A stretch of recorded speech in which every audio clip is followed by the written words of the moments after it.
ബസിന്റെ പുറകിലെ ഡോറിൽ തൂങ്ങി നിന്ന് ഡബിൾ ബെല്ലടിക്കുന്നത് പർദ്ദയിട്ടൊരു പെൺകിളിയാണ്. നാട്ടുകാരുടെ പ്രിയപ്പെട്ട ഇത്താത്തയായ റെജിമോളുടെ ജീവിതം ഉശിരുള്ളൊരു പോരാട്ട കഥയാണ്. സൂര്യൻ ഉദിച്ചിട്ടുണ്ടെങ്കിൽ സുന്ദരം വരും.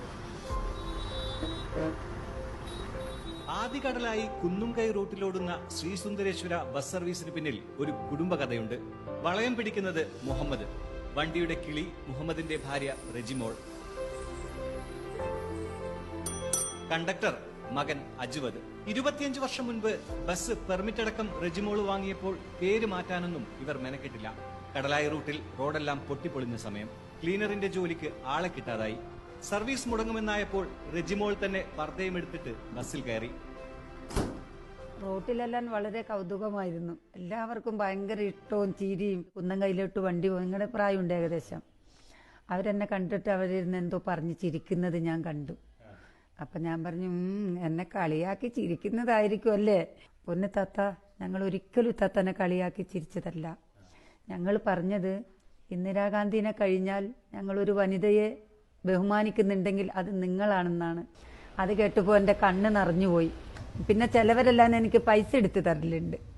100 രൂപ 50 രൂപ ഒക്കെ എടുത്ത് തരുമ്പോൾ നോ താങ്ക്സ് എന്ന് പറയും. പിന്നീട് അങ്ങോട്ട് യാത്രക്കാരുടെ പ്രിയപ്പെട്ട ഇത്താത്തയായി റെജിമോൾ. നല്ല പെരുമാറ്റം, നല്ല സ്വഭാവം. നമ്മളോട് പറയും ഏട്ടാടി ഇരുന്നോ എന്ന് പറഞ്ഞ് ഇരുത്തിക്കും. അതൊരു അത്ഭുതം തന്നെയാണ്, മാതൃകയും കൂടിയാണ്. തിരക്കുള്ള റൂട്ടിൽ വണ്ടി കൃത്യസമയത്ത് എത്തിക്കാനും ടയർ പഞ്ചറായാൽ മാറ്റിയിടാനും താത്തയ്ക്കുള്ള കഴിവ് ആരും സമ്മതിച്ചു തരും. ഞാൻ എടുക്കുമ്പോൾ എന്റെ ഭാഗത്ത് ഇന്നേ വരെ എന്റെ സൈഡ് പോലും ഉറഞ്ഞിട്ടില്ല. ക്ലീനറിന്റെ കയ്യിലാ കംപ്ലീറ്റ് കാര്യങ്ങൾ ഇരിക്കുന്നത്. ക്ലീനർ ഒന്ന് വല്ല എവിടെ മുട്ടിയിട്ടുണ്ടോ അവിടെ ഡ്രൈവർ നിർത്തിയിരിക്കണമെന്നാണ്. വണ്ടിയിൽ പൈസ ആക്കുന്നതും ആക്കാതിരിക്കുന്നതും ഈ ക്ലീനർ ഒരാളാണ്. നമുക്കൊരു ആത്മവിശ്വാസം ഉണ്ടാവും. കാരണം സ്വന്തം ആൾക്കാരാകുമ്പോൾ ആ ബില്ലിനനുസരിച്ച് പോകാനുള്ള ധൈര്യം നമുക്ക് കിട്ടും. നല്ല എൻജോയ് ചെയ്യാൻ.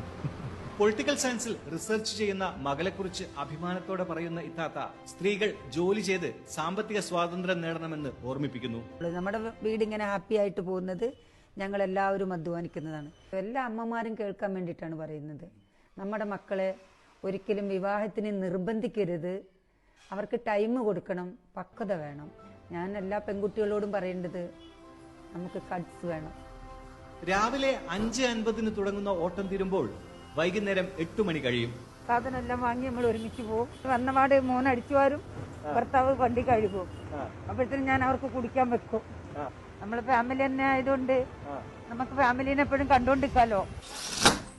ഒരു ദിവസത്തെ യാത്ര അവസാനിപ്പിച്ച് ഇത്താത്തയും കുടുംബവും വീട്ടിലേക്ക് മടങ്ങുകയാണ്. ആദികടലായിലെ ഈ പെൺകിളി ഒരു നാടിന്റെ ആകെ അഭിമാനമാണ്. കണ്ണൂരിൽ നിന്നും